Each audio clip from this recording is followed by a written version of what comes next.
انسان کی زندگی کے اندر مشقتیں، مشکلیں، آلام، مصائب، حالات کی تلخیاں، سخت مراحل، یہ اس کی زندگی کا حصہ ہے، اور ہم نے اس کو ڈیزائن اس طرح کیا ہے کہ یہ ان ساری مشکلات سے نہ بردآزما ہوگا اور حالات کی تلخیوں کا مقابلہ کرے گا، اور خیر و شر کے ساتھ ساری زندگی اس کا تعلق رہے گا۔ تو یہ اگر سخت جان ہوا تو زندگی میں کامیاب اور بامراد ہوا، اور اگر یہ کمزور ہوا تو پیچھے رہ جائے گا۔ لَقَدْ خَلَقْنَا الْإِنسَانَ فِي كَبَدٍ، ہم نے انسان کو مشقتوں میں رہتا پیدا کیا ہے۔ انسان کو مشقتوں میں رہتا پیدا کیا گیا، حالات کی تلخیوں سے گزرتا ہے، سخت تربیتی مراحل سے اس کو گزرنا پڑتا ہے۔ تو اس چیز کو بیان کرنے سے قبل 3 قسمیں کی گئی۔ پہلی قسم میرے حضور کے پاکیزہ شہر کی، مکہ المکرمہ کی، اس لیے کہ مکہ المکرمہ میں دیکھ لیجئے کہ صحابہ اور حضور کے ماننے والوں نے کیسے تلخ زندگی کاٹی۔ شجر اسلام ثمر بار ہوا تو ہمیں تو یہ کھلے ہوئے پھول دکھائی دیتے ہیں، لیکن ہم نہیں بھول سکتے کہ بلال حبشی کی پیٹھ پہ کیسے کوڑے برسے اور احد احد کیسے پکارتے رہے۔ تو ہم اس منظر کو دیکھیں، مکہ کے ان حالات کو دیکھیں، تو اس لیے قسم کی مکے کی، اور پھر حضرت ابراہیم علیہ السلام کی قسم کی، چونکہ حضرت ابراہیم نے جس قدر اذیتوں سے گزر کر کے، مصائب آلام کا سامنا کر کے، حالات کی تلخیوں کا مقابلہ کر کے اپنا راستہ بنایا اور اپنے رب کی رضا پائی، وہ تاریخ کا ایک انوکھا باپ ہے۔ اس سے بڑھ کر کیا ہوگا کہ جلتی ہوئی آگ میں چھلانگ لگا دی رب کے حکم کی تعمیل میں، بیٹے کی گردن پہ چھری رکھ دی۔ یہ تماشا لب بام نہیں تھا، منا کی وادی میں وہ انوکھا واقعہ رقم ہوا کہ آج بھی تاریخ انگشت بدندہ ہے کیا ایک باپ، اور وہ اس بیٹے کو ذبح کرنے کے لیے آمادہ ہو گیا جو اس کی آنکھوں کا نور ہے اور دل کا قرار ہے، رب سے مانگ مانگ کے لیا، لیکن تعمیل ارشاد میں اس بیٹے کی گردن پہ چھری رکھنے کے لیے باپ تیار ہو جاتا ہے اور اس کو ذبح کرنے کے لیے آمادہ ہو جاتا ہے، حتیٰ کہ بیٹے کو لٹا لیتا ہے اور ہاتھ میں چھری پکڑ کے بیٹے کی گردن پہ رکھ کے پوری ہمت کے ساتھ جب چھری چلاتا ہے تو آواز آتی ہے فلما اسلما وتلہ للجبین ونادیناہ ان یا ابراہیم قد صدقت الرؤیا انا کذالک نجزی المحسنین۔ ابراہیم بس کرو، تم نے واقعی خواب پورا کر دکھایا۔ اپنی بیوی کو، اپنے نو مولود بچے کو وادی غیر ذی زرع میں چھوڑ آنا، جہاں کچھ بھی میسر نہیں تھا، یہاں آپ کو آپ کے ماں باپ چھوڑ کے جاتے ہیں، ایک خوبصورت آسودہ ماحول ہے، اور آپ کو جس مقصد کے لیے چھوڑ کے جا رہے ہیں تو وہ مقصد بھی آپ کے اور ان کے پیش نظر ہے، لیکن اس کے باوجود بھی جو ہے وہ آنکھیں نم ہو جاتی ہوں گی کہ ہم اپنی اولاد کو یہاں چھوڑ کے جا رہے ہیں، جبکہ ایک محفوظ پناہ گاہ میں آپ کو چھوڑ کے گئے۔ آپ کی تربیت کرنے والا ایک جو ہے وہ توانا طبقہ اور ایک توانا جو ہے وہ سٹاف موجود ہے جو آپ کی فکری، ذہنی، بدنی تربیت کے لیے کوشاں ہیں، لیکن اس کے باوجود بھی والدین محسوس کرتے ہیں، لیکن اپنے نو مولود بچے کو وہاں چھوڑ کے جانا جہاں آب و دانہ بھی میسر نہیں تھا۔ مورخ اسلام مفی جلندری نے اس وادی کا نقشہ کھینچتے ہوئے کہا، وہ وادی جس میں وحشت بھی قدم رکھتی تھی ڈر ڈر کے، جہاں پھرتے تھے آوارہ تھپیڑے بادے سر سر کے، جہاں پر گھاس اگتی تھی، جہاں نہ پھول کھلتے تھے، مگر وہ سرزمین تھی آسماں بھی جھک کے ملتے تھے۔ تو اس وادی میں چھوڑ کے آنا، حضرت ابراہیم نے جو امتحانات دیے، اس لیے ان کی قسم کی، چونکہ جواب قسم کا تعلق بنتا ہے تو قسم ابراہیم کے پاکیزہ وجود کی کہ جنہوں نے دکھ سہے، تکالیف آلام گوارا کی، لیکن پائے ثبات میں لغزش نہیں آنے دی۔ تیسری قسم میرے حضور کے پاکیزہ وجود کی فرمایا جتنے دکھ مجھے دیے گئے، جتنی اذیتیں مجھے پہنچائی گئیں، اتنی کسی کو نہیں دی گئیں۔ پیدا ہوئے تو حضور کے باپ کا سایہ سر پہ نہیں تھا، پھر اس کے بعد حضور مختلف مراحل سے گزرے۔ 6 سال کی عمر میں ماں کا انتقال ہو گیا۔ جب راہ حق میں لوگوں کو دعوت رشد و ہدایت دینے نکلے تو جو لوگوں کے رویے تھے اور جو اذیتیں لوگوں نے پہنچائیں وہ ایک الگ باب ہے۔ مکے کی گلیوں سے لے کے طائف کے بازاروں تک جن اذیتوں سے میرے حضور گزرے، ام المومنین سیدہ عائشہ رضی اللہ تعالیٰ عنہ فرماتی ہیں ایک دن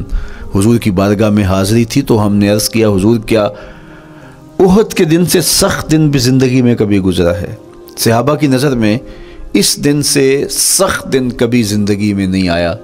اس لیے کہ جب 70 صحابہ کی لاشیں پڑی تھیں، حضور کے چچا حضرت امیر حمزہ شہید کر دیے گئے، اور نہ صرف انہیں شہید کیا گیا، ان کا مسئلہ کیا گیا، اعضائے بدنیاں کاٹ دیے گئے، ناک کاٹ لی گئی، زبان کاٹ لی گئی، بدن چیر کے کلیجہ نکالا گیا، اور پھر ان اعضاء کا ہار پرویا گیا، اور ہندا نے گلے میں ڈال کے رقص کیا، آنکھوں میں نیزے چبھوئے گئے۔ تو یہ دردناک دن تھا۔ تو حضور کے سر انور پہ سفید رنگ کی پٹی بندھی تھی اور چشمان رحمت میں آنسو تھے، اور بار بار فرماتے تھے ما فعل امی، میرے چچا کی کہانی سناؤ۔ تو یہ دردناک دن تھا جو صحابہ نے اپنی آنکھوں سے دیکھا۔ تو انہوں نے کہا حضور کیا احد کے دن سے سخت دن بھی کبھی زندگی میں آیا؟ ان کا خیال تھا کہ حضور فرمائیں گے ہاں یہ میرا زندگی کا مشکل ترین اور سخت ترین دن تھا،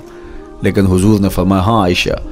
جب طائف کے بازاروں میں تیری قوم نے مجھے پتھر مارے تو یہ دن احد کے دن سے بھی سخت تھا۔ حضور ان کے 3 سرداروں کے پاس پیغام حق لے کے گئے، لیکن انہوں نے آگے سے جو رویہ اختیار کیا وہ اتنا اذیت ناک تھا۔ حضور نے فرمایا کہ ٹھیک ہے، میں تمہاری خیر خواہی کا جذبہ لے کے تمہارے تک پہنچا ہوں، تم نے میری دعوت کو قبول نہیں کیا، تمہاری مرضی، تمہارا مقسوم، چلو اب یہ بات میرے اور تمہارے درمیان رہنی چاہیے، اس بات کو راز رہنا چاہیے، اہل مکہ تک یہ بات نہ پہنچے۔ انہوں نے کہا ہم کیوں راز رکھیں، بلکہ اوباشوں کے ہاتھ میں پتھر دے دیے، اور حضور جب واپس ہونے لگے تو وہ حضور کے پاؤں پہ سنگسنی کرتے، حضور اپنا ایک پاؤں اٹھاتے تو دوسرے پاؤں پہ مارتے، شدت درد اور احساس کرب سے حضور بیٹھ جاتے تو ان کے غنڈے دائیں بائیں سے بڑھتے اور کندھوں سے پکڑ کے حضور کو اٹھاتے اور مشق سنگزنی کرتے۔ نالین خون سے بھر گئے، لخت لخت زخمی ہوا۔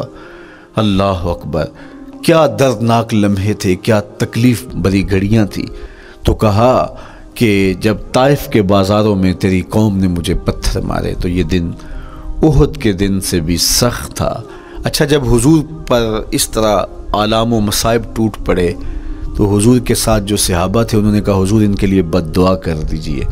تو میرے حضور بولے میں رحمت بن کے آیا ہوں، میں رحمت بن کے آیا ہوں۔ اللہ اکبر، ان کا تقاضا پہم بڑا تو حضور کے ہاتھ اٹھ گئے، اور پھر حضور نے جو کہا سنیے، اللہم اہد قومی فإنہم لا یعقلون،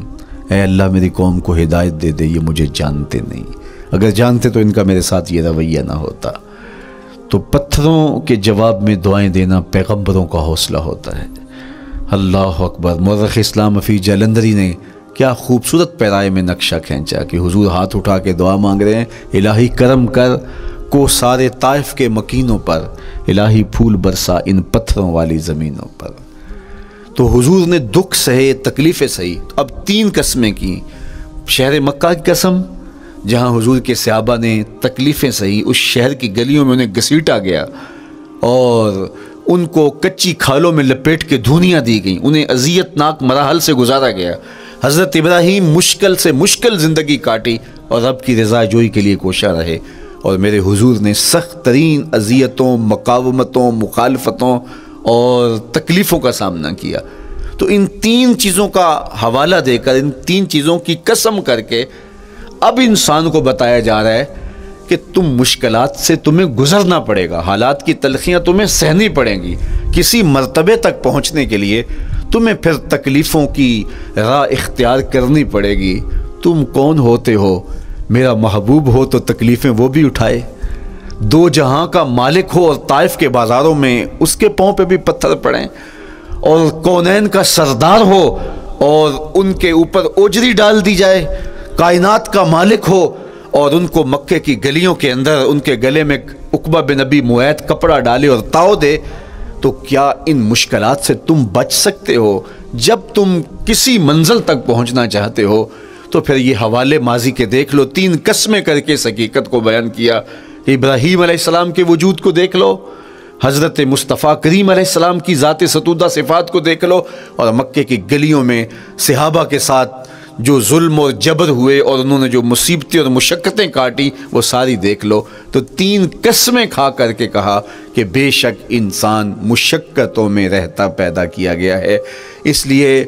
قافلہ انسانی کے وہ افراد جو کسی منزل کے متلاشی ہوتے ہیں، جو جستجو کی زندگی بسر کر رہے ہوتے ہیں، ان کو پھر مشکلات سے گزرنا پڑتا ہے اور حالات کی تلخیاں ان کو گوارا کرنا پڑتا ہے، کشاکش حیات سے ان کو ٹکرانا پڑتا ہے،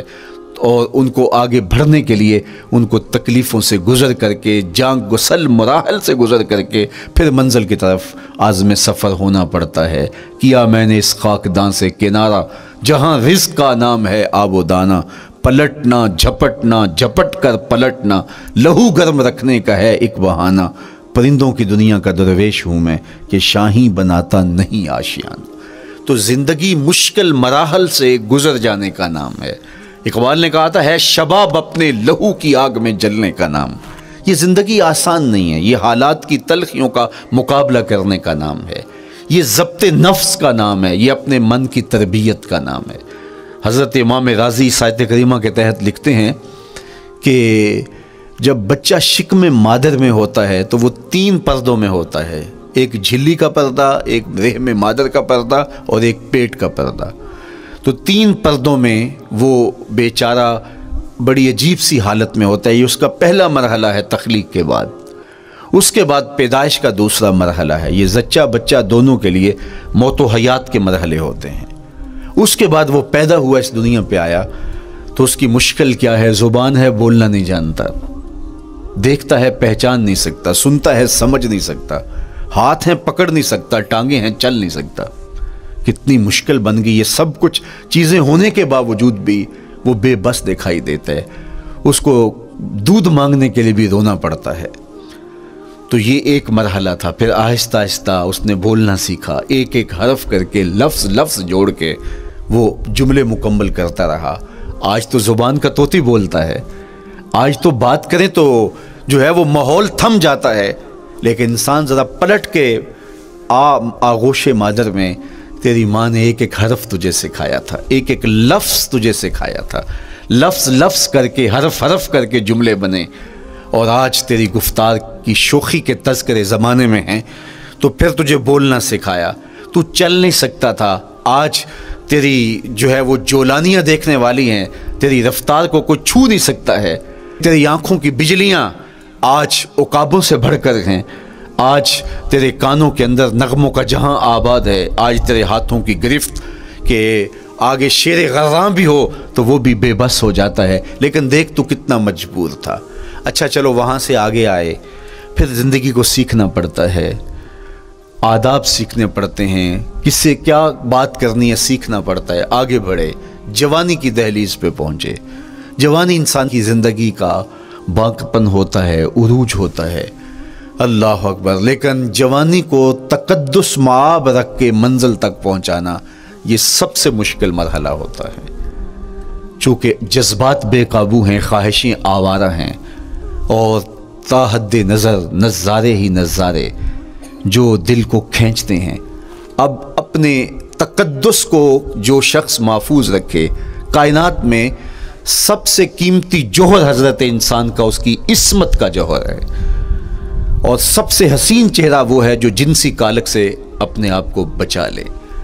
تو جوانی ہو، باقپن ہو،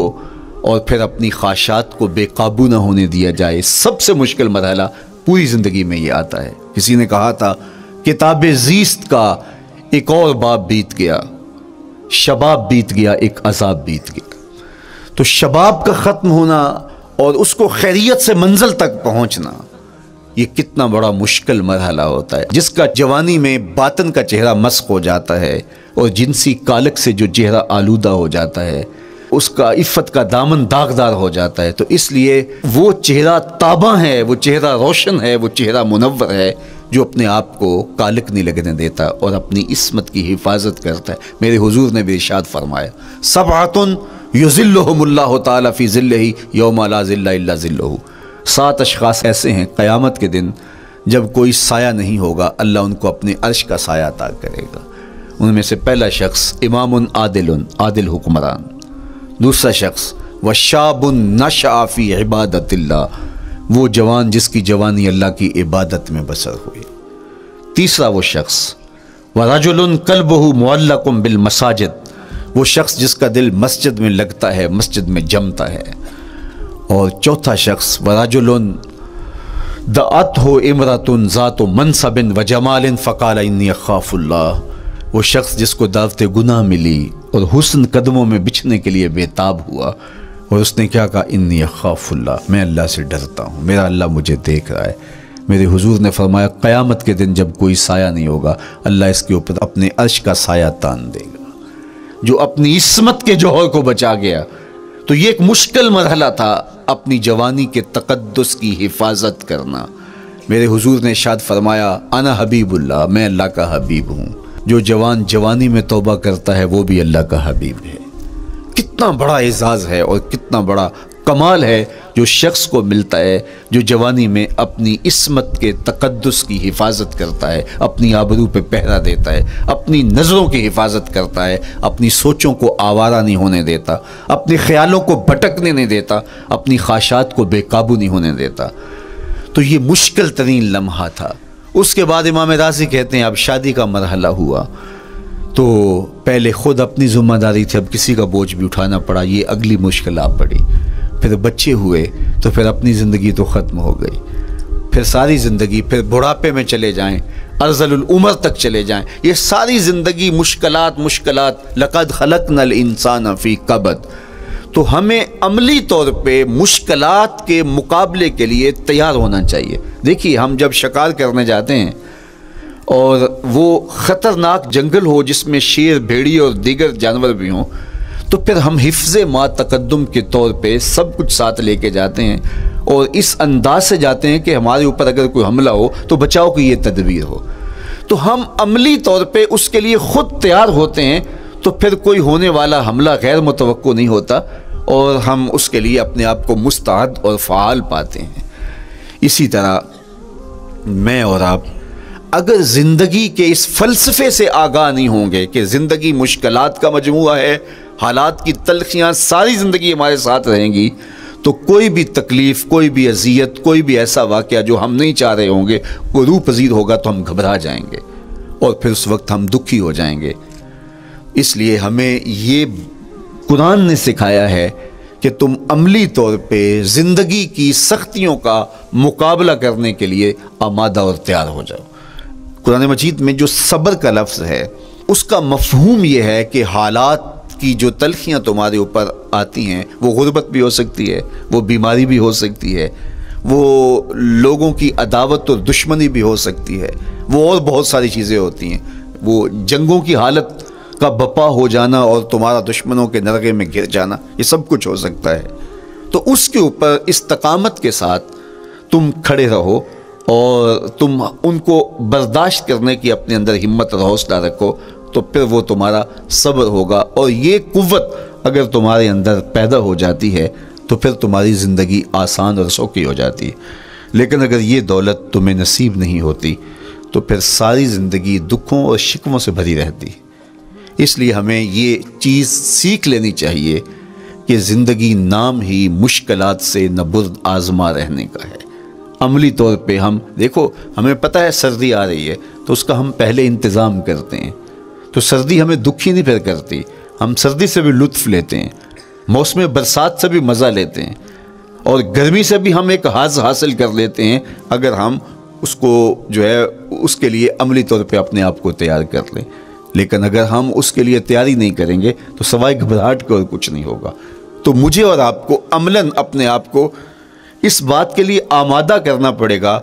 کہ زندگی حالات کی تلخیوں سے ٹکرانے کا نام ہے، اور ساری زندگی ہمیں ان مراحل سے گزرتے رہنا پڑے گا۔ اور قرآن نے جو ہے وہ 3 قسمیں کر کے، اور 3 قسمیں بھی شہر مکہ کی اور محبوب کریم کے پاکیزہ وجود اور جناب ابراہیم علیہ السلام کی، تاکہ تمہیں پتہ چلے جب ان کو بھی ان مراحل سے گزرنا پڑا میں اور آپ کیا بیچتے ہیں۔ اس لیے ہمیں اپنی زندگی کو ان راہوں پہ ڈالتے ہوئے صبر اور استقامت، اب صبر اور استقامت کی دولت ہمیں کیسے نصیب ہوگی، یہ دولت کس طرح، یہ قوت راسخہ ہمارے اندر کیسے پیدا ہوگی، اور کس طرح ہمارے من کے اندر یہ چیزیں سمائے گی۔ اللہ تعالیٰ کی خشیت، اس پر توکل، اس پر بھروسہ، اور اللہ تعالیٰ جل شانہ کی طرف سے ہر کام کے ہونے کا یقین ہمارے اندر یہ استقامت اور یہ حوصلہ پیدا کرتی ہے یہ چیز۔ اس لیے مجھے اور آپ کو اپنی پوری زندگی میں اس عمل سے گزر کر کے اپنے آپ کو مضبوط ترین